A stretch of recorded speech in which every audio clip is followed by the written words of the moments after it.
अस्सलामुअलैकुम। मेरे नाम शाद बीबी है।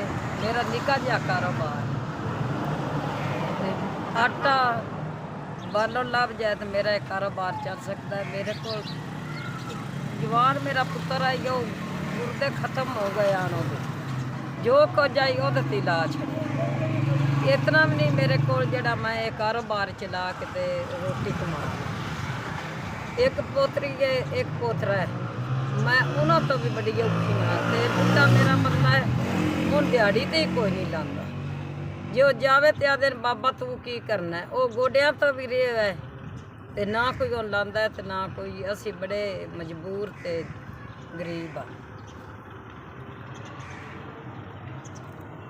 अस्सलामु अलैकुम। साडा निका जिहा कारोबार है ये साडा चलिया रहे तो साडी भी रोज़ी बनी रहे तो उन्हें बच्चों की भी बनी रहे असी मजबूर हाँ।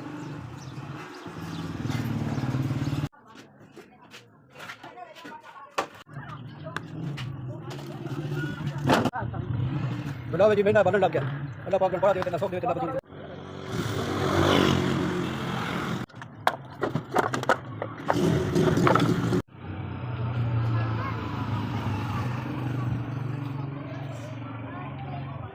बच्चा जी ना साना इतना लै दिता 5000 का बालन है जे 3000 का आटा है। अल्लाह तुहाडी जिंदगी चौखी करे अल्लाह शुक्र ते अलहमदुलिल्लाह जेड़ा तुसा साडा गरीबां ते आसान कीता है ते अल्लाह तुहाडे लम्मी ते लम्मी जिंदगी करे अल्लाह तुहाडा भला होवे अल्लाह तुहान अरशां दे रंग लावे अल्लाह किसे शई दी कमी ना होवे अल्लाह हर दी मुश्किल हल करो इतनी कि दुआन अल्लाह तफीक देवे।